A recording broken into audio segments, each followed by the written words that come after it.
Some audio clips of a psychic who is in communication with the ghost of Kurt Cobain. Now, for everyone who doesn't know, Kurt Cobain was a lead singer of a band called Nirvana. They came to prominence in the early 90s and just exploded on the music scene in probably 91, 92. They basically ruined music for a decade. They made Pearl Jam sound good. They ruined music for the 80s kind of hair metal bands. They made them look stupid and dumb. But for people like me, young teenagers like me, it was a glorious time for music and being a kid. And Nirvana was a soundtrack to a good chunk of my life. I think they gave us Nickelback. I think you probably can make the connection, sure, but we're not gonna besmirch the legacy of Kurt Cobain like that. So, anyways, right. Kurt Cobain allegedly committed suicide in Seattle at his home in April of 1994. After that time, there's a lot of speculation about how he died. What led to the circumstances? Was he murdered? Was he killed? And for the life of me, I don't ever recall coming across a clip of a psychic getting in contact with Kurt Cobain.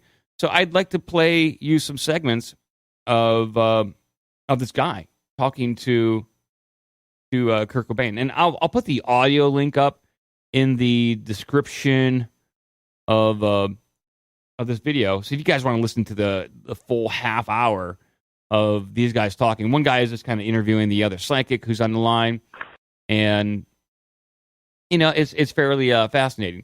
So this is Dr. Rob Spirits and the Supernatural, hosted by Dr. Rob Chisna. So there we go. That's who we will hear talking here. And this first clip that I have is related to Kurt Cobain. So here we go. And his death. The first question for Kurt, I'd like to ask him, how did you die? And was this a murder? Well, when I touched in with him, I definitely do not feel that this was a suicide. I get the sense that he was taken by surprise by his death. It just gives me a sense of, I'm listening to him now describe it to me, and I believe that, yes, he was actually murdered. And what reasons would someone have for killing you, Kurt? From what he tells me, it's about the money. And that's what he keeps saying. It's about the money. It's about the money. It's about the money. I'm asking him to be more specific, and he said that he was worth more dead than he was alive. So in the run-up to Kurt Cobain's death, there were speculations that Nirvana was going to break up, that Kurt Cobain was just going to retire from the band, and that meant a severe loss in revenue to the band. They were supposed to go on and play the 1994 Lollapalooza, which would have netted them millions and millions and millions of dollars. And I don't think Courtney Love wanted to see that happen. I don't know if she's a murderer, but she certainly isn't the most trustworthy person. They were both addicts. They both were addicted to heroin. I've watched a lot of videos on Kurt Cobain and the conspiracy surrounding his death, the way his body was found. It certainly does seem as though that he didn't kill himself. With the amount of drugs that were in his body, the way that the shotgun was positioned, and just the whole circumstances around the way his body was found, it seemed like there was definitely some hanky-panky going on, or someone found him dead and made it look like a suicide. It's not straightforward. Yeah, open up the phone lines because people in the chat are already weighing in. I think he killed himself. Anyone watch Soaked in Bleach? Yeah, I watched Soaked in Bleach. A great movie. Yeah, people and excuse me. I don't know enough about this one. I definitely think Courtney Love is probably one of the least trustworthy folks in Hollywood. Before I get to this next clip, I will say this, that I had a former co-host on here, Paul Bearer. He's in his 50s, maybe early 60s at this point, and he was the drug dealer to the rock stars. He had his own punk band. He toured around the country, and he'd hook up and score drugs for people, and he would also do them. He told me various stories of doing heroin with Courtney Love, scored drugs with her many times, and I think that he shot up with Kurt Cobain once or twice. It was of his opinion that Kurt Cobain committed suicide because he was secretly gay. That's his theory. I don't know about that, but Kurt Cobain did have some bisexual tendencies. Caller, you're on the air. What did Courtney Love say to Kurt Cobain right before she shot him? I don't know. Hole's gonna be big. Well, it's not funny anymore. Oh my God! How could you have done this? No, that was actually pretty good. That was. I just got to play That was this. pretty good. So in we know this voice. that was John from Johannesburg. That's right. He hung up already. Is he still on? No, he hung up. Oh, Yeah, I would have left him on. This second clip is the psychic talking about the circumstances around the murder. I will tell you this, when we were talking about the murder, he kept flashing Courtney Love's face to me. And that was something that I was very surprised about, because you asked about murder, and I just kept seeing her face flash in front of my screen that I have in my head. And I'm asking him now, I'm like, is she responsible for your murder? And he shakes his head yes. He's very very adamant about that. I know that when I touch in with him, he doesn't have any feelings of injustice here, but he said that it was all about the money. He said it wasn't just her. There was a management team involved with this as well, and he says that really it was the management team that actually did the murder, but Courtney was definitely a part of it and definitely knew what was coming down. So there you go. It was a conspiracy to kill him. To me, that's a little hard for me to swallow that a management team, I don't know if they're in the business of taking out rock stars and celebrities, that they would do this. But, I think there are some Hollywood gangsters out there, definitely. And I think if they weigh out what generates more money, maybe it is a little bit more advantageous to take out these rock stars and singers than it is just to let them live and retire. I mean, same with Whitney Houston. I mean, yep, Whitney Houston, Michael Jackson. I'll tell you, there is a trend, a capitalist trend, where when people in Hollywood, especially in music, or authors to some extent, Hollywood celebrities as well, but mostly in music, when the artist dies, they sell a boatload of records and then they make money off of it, because whoever has the licensing rights, it's like, well, we're going to put the hologram, like this is where we are now. We're going to put the hologram up on the stage. And then how much does that cost and who gets the money for that? It's just phenomenal amounts of money, because I remember just like maybe 10 years ago, they were still fighting over some of the royalty rights. This is like Chris Novoselic, the bass player, and Dave Grohl, the drummer of Nirvana, arguing in court with Courtney Love what percentage they get from royalties and for what licensing. And this kind of evolved, spawned up around the licensing for that game Rock Band. And and also just licensing in music. Like I remember seeing some maybe a Mountain Dew commercial or something like that, them using the song Breed from Nirvana to do that, which is something I'm sure Kurt Cobain would have been against. He seemed like his ethics were firmly in place when it comes to being a sellout. From everything that I read thus far and listened to, it seemed like he felt really guilty about the level of fame that he had, and even his ability to buy things when his friends that he grew up with were struggling. And the guy he carried a lot of shame around him from everything that I read, and he's like a lot of artists that I've met, and even probably like you and I, Joe, where you're extremely proud of the work that you do, but at the same time, you are very self-deprecating and don't think you deserve any attention. That's right. No, you called it, man. And if he was gay, I mean, he grew up at a time where him and I would have been about the same age. I don't know how old he would have been right now, but he probably would have been early 50s. Okay, so it's so even worse than what we experienced. But I mean, my parents were not kind. about the gay thing. So if he was gay, he would hide that. And then that's like an extra level of shame. And then the duplicity that adds up and the layers that it's to bring it into a more funny territory. It's like Costanza on Seinfeld, where the lies, they just kind of add up. And you have to, at some point, it's like you just get buried under your own lies. So you could see him killing himself, but you could also see that, like, hey, this guy's super talented, but he's a real pain in the ass. So, yeah.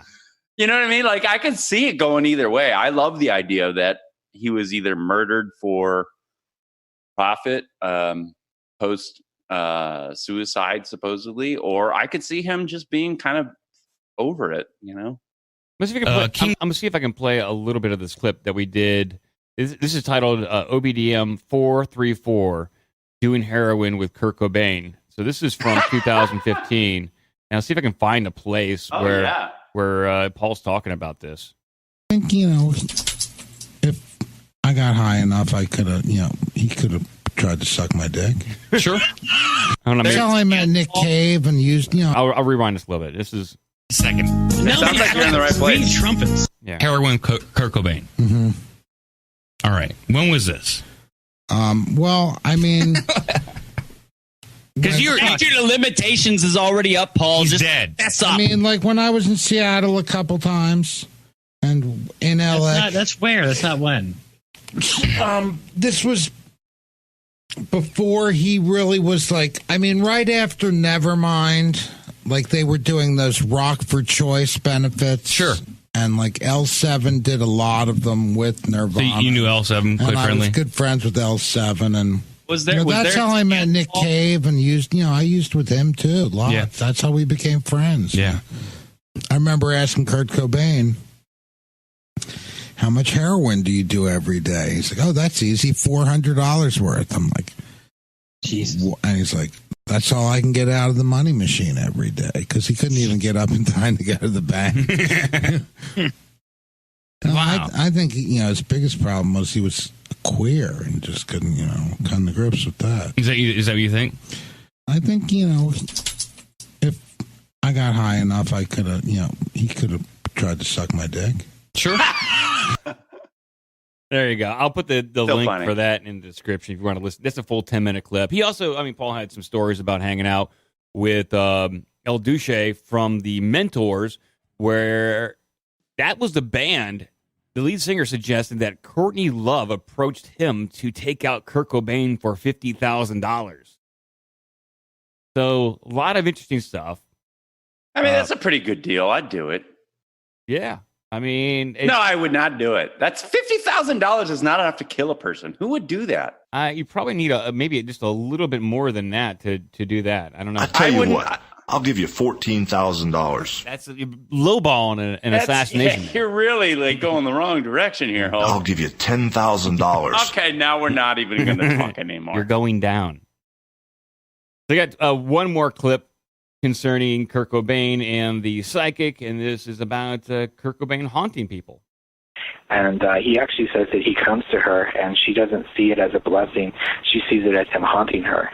And she's actually had a lot of breakdowns from using so many drugs over the years that she still has this paranoia that he's going to come get her and hurt her. And he says to me he never hurt her when he was alive, and why would she think that now that he's dead? And she always says to me that she always accused him of all kinds of things when he was alive, and that none of them were ever true. And it was her way of making him feel bad about himself so that she could really control him. When I look ahead for her, he says that the only reason why she has anything is because his music is still doing so well.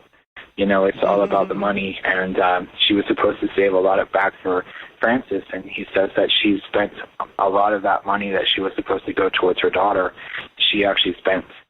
So he's not very happy about that, but he says that with Courtney, there are other people that have stepped in the middle of that situation, have now solved that problem, and that his daughter will be taken care of. So that makes him very happy. So this clip, this psychic reading here is from 2012, and I have a story that is, I'll bring up on the main screen, which is titled "Courtney Love reveals she was visited by Kurt Cobain's ghost." And this is from 2019, just earlier this year in June. And the wife of late Nirvana rocker says she once met Kurt Cobain's ghost, and his spirit spoke to her briefly while sitting in a chair. The 54-year-old rocker was married to the late Nirvana frontman from 1992 to 94 when he tragically lost his life to suicide at age 27. Now the whole singer has claimed she saw Cobain again from beyond the grave, and he said hi to her before departing. Love took part in a Q&A for Interview Magazine. The rocker was asked 20 questions by a variety of stars from Marilyn Manson to Gwyneth Paltrow. Did anybody ask her if she killed Kurt Cobain? I guess that maybe wasn't part of the Q&A. Asked by Gwyneth Paltrow how grief has shaped her life, she said, "There are these stages in Buddhism: hell, hunger, animality, anger. All anyone wants is a proper service, proper burial, all that stuff. But it's really hard to deal with emotionally. With Kurt's estate, you have to be ruthless. I have a kid. There are still like 12 lawyers in Washington, 12 lawyers in California, and like 6 lawyers in New York. It's insane." Okay. Okay, she admits to being visited by the ghost of Kurt Cobain. Okay, there we go. It's gotta be crappy. That's gotta say. Really put your mind in a bit of a funk there. If you are responsible for someone's death and they're haunting you, you can't get any sleep after that. There's no way. There's no way you can get sleep after that. Yeah, I would think that it's the feeling and the haunt of whatever complicity you might have had, whether or not she was a pain in the ass and drove him to kill himself, or whether or not she paid somebody. Doesn't matter. Like, I'm sure she had some role in it because she seems like a pain in the ass. Yeah, and so that ghost may take many forms, and so whatever form it manifests itself in, she probably deserves it. Yeah. From all the accounts that I read, she was a real big pain in the ass, and definitely if he committed suicide, maybe he was driven to it by her constant antics. Dude, yeah, my ex-husband, what a fucking asshole! Honestly, psychiatric fucking levels of I feel like I'm being a good person. Why are you still such an asshole to me? You know what I mean? Like I just don't understand how I think Kurt Cobain seemed like a kind dude. He seemed like a nice guy. By all accounts, he definitely seemed to try to help out the people that were around him. Like the bands that he came up with and really liked. He tried to bring them out on tour. He tried to spread the wealth as much as he possibly could by exposure through gigs and just mentioning the people that he really loved by either making his own T-shirts or mentioning them in interviews. He felt and he felt guilty by his own success. That's the kind of person who is like, oh, dude, it is hard. It's hard. You know this. I know this. I know a lot of artists who know this. It's like, no, celebrate the fact that you're actually really good. Don't get a fucking ego about it, but don't hide the fact that you're talented. There are certain things that you're going to have to accept right now. That's tough. That's a whole therapy thing of accepting success and accolades. It's something definitely that I struggle with. Even when people compliment me on the most innocuous thing, for the longest time, I would be very shy about it and not take it. They said, "Mike, good job tying your shoe," and I'd be like, whatever. I really didn't do that good of a job tying my shoe. And it's one of those things where I have to be better at just thanking somebody and moving on. Because it's weird. I obviously want attention. I create art. I do a podcast. I put myself out to the world, but I don't want too much attention. Yeah. I don't want the full spotlight on me. No, I get it. It's the chicken with the longest neck, is the one that's going to be barbecued tonight. Oh, absolutely. You got to watch out for those chicken people. They're everywhere. They'll knock on your they'll knock on your door. I thought about that. I'm just saying, like, the more you're visible, like you're over the target is what they say. That's it's that whole thing. Bunch of chickens up there flying B-2 bombers. Pilot the bombardier, pilot the bombardier. Drop the bombs. God damn it, Pecky. If you want to join the Slack or Discord, give us an email at ourbigdumbmouth@gmail.com. Check out obdmpod.com for all the social media and donation links. Be a part of the magic.